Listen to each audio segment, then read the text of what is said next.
importance of looking at the student not as an object but as a subject, and I think that's a central issue in what we're doing. So I think it's a thought that shouldn't get lost because it implicates the most fundamental values of education. And he also made the point that I think is more controversial, that by the time the student gets to a university, the values are already formed. I'm not sure that's right, and certainly the Professor Constantinescu's notions of the student role in activism in Romania, and my experience with a lifetime of student activism, I'm not sure that's exactly right. The truth of the matter is that as someone who's been teaching, I am always surprised, even stunned, by the sheer scope and magnitude of student idealism.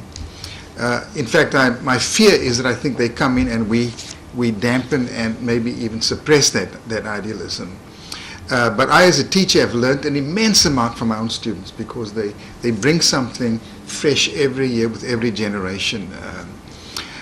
So I suspect that there may be some truth to that in Egypt and Tunisia and places around here where the students have also been leaders in the demand for democratization and the demand for a real rule of law and the demand for some measurable element of social justice. But that's certainly a factor that we would have to think about. You don't want to set up an educational system that basically destroys. Okay. David, are you there? I am. Hello. Hello. Welcome. Hi, David. Thank you. Thanks for joining us. Our session this afternoon is going to comprise two short presentations, one from Albert Zacconi and one from me. And after a short discussion, I'll ask you to make whatever contribution you'd like to make to the discussion when you get a sense of what we're talking about. But right now, we've just continuing some issues that came up from our previous discussion, and one was the notion that the student should not be conceived of as an object but as a subject, and that implicates important educational values and as an appropriate focus on the personality and subjectivity of the student in this, at least, aspect of the initiative that we're taking in higher education. And as I said, the other aspect of this is we shouldn't discount student idealism and the role that students have played, at least we've seen in this part of the world, in challenging authority, challenging authoritarian authority in particular. And I don't see that as diminishing, but I think the opportunity that we may have may well cultivate that as an important educational resource. And then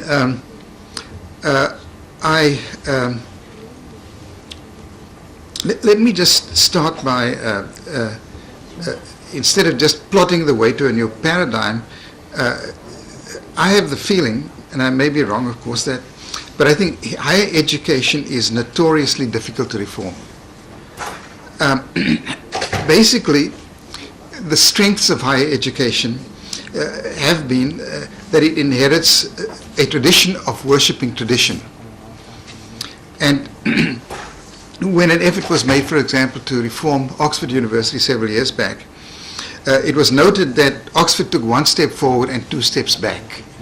And the question as to why there's a resistance to meaningful reform may repose in the personalities that are attracted to and form the sort of power basis of higher education.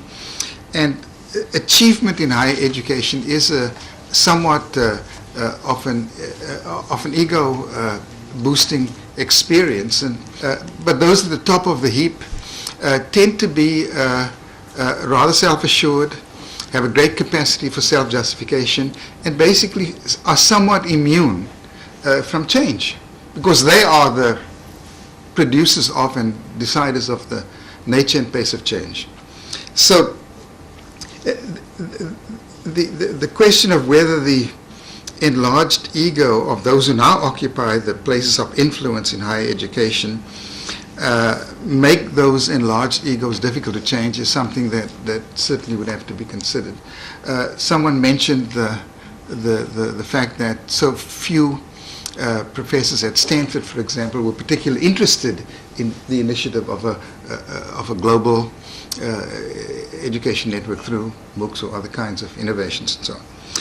And then the other aspect of it that I think is also somewhat problematic is that the modern university is largely influenced by, I think, some form of intellectual liberalism and scientific culture. And the combination of these has tended to favor the idea of a value-neutral predisposition. So it's very hard to raise the question, what's the university for? Is the university for world peace? Is it for world security? Is it for the promotion and defense of human dignity? Those are harder questions. They get some modest traction, but usually not the kind of traction that says, in unequivocal terms, these are the values that we seek to promote and defend. So I don't think it's going to be as easy to change the image, and I think that if we approach the question of creating a consortium and be unclear about the value objectives, then we'll be diffuse and muck around like a lot of the universities. It's not really our problem, you know. And just to remind you, the Academy's own credo is that that it's interested in all forms of knowledge, and we have to look at the university, whether it's teaching or research or whatever, as a producer of knowledge. And then the question is, well, knowledge for what? Well, it has clear social implications, so you need to understand what they are. And if they have social implications, they are going to implicate, whether it's public or private decision making, they will implicate policies. So whatever we do, we have to keep in mind those foundations of great insight that went into the creation of the World Academy, and we have to find ourselves how to make that not just implicit but explicit in what we do. Now, just to add a few additional points, Gary and I and some others attended a meeting, was it last year, the year before last, in Bristol, which was largely organized by the Club of Rome. And then they did come out with a report. Well, I never said anything publicly until now about the report, but the objective was the values quest. What are the values at stake globally? It's a hard time to find what the values are. The thing is diffuse. It goes all over the show and never gets to the point. I'm hoping that they're going to have a second version of it, but I had, as Gary remembers, I tried to say, well, you know, it could be that we don't have to be searching for some vague values cat in a dark room that isn't there, because we have the entire International Bill of Rights, we have the UN Charter, we have a lot. I mean, the values are there. The question is, how do we get them and how do we clarify them and so on? And so, with all that intellectual muscle that went into that, we didn't really come out with anything because people seemed to be frightened of the two words, human rights, you know. And so I think we have to, at least that's why I sent a little note just to suggest that, well, this shouldn't be lost in the framework, and that human rights, while anecdotally expressed academically in a few courses here and a few positive noises there, still hasn't received the cultural and intellectual grounding that is important, not only for globalization, not only for the UN, but for the state of world order as we now know it. You see, and the UN's position early on was, I think, insightful. This is an organization which is set up for security, it says, and you know, you can't have security if human rights are not respected. It's clear that connection between security and human rights is, no one can challenge the proposition, yet people feel somewhat awkward about elucidating it or even making it an educational objective. So I think the values issue is not trivial. I think it is still unresolved. And I think the fact that we are still confronted, if you like, with some dysfunctions within the UN itself, where from time to time the Security Council itself gets into a position where it's made decisions, and although the decisions are meant to be to promote international peace and security, in practice they do the exact opposite. You have a resolution of the Council which says we're going to impose an arms embargo in Bosnia and Herzegovina, and what have we done? We've prevented people from defending themselves from genocide.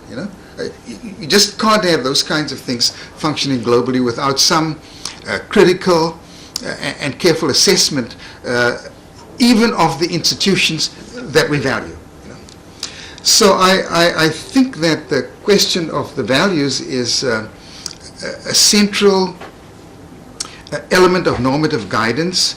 I would like to see us find the way to give it academic expression in terms of careful institutional assessments of global finance, multinational corporations who basically want to function only with a code of ethics and no law to constrain them, or the great pharmaceuticals who think biopiracy is fine, and if we really take into account the most important of our global institutions today and what the subtext are of what they claim to be the most important things for them, what they claim is that we don't want ethics, morality, or the fundamental principles of law to govern their transactions. They want to be exempted from that, and that's why we've had a housing crisis and a credit card crisis and God knows what.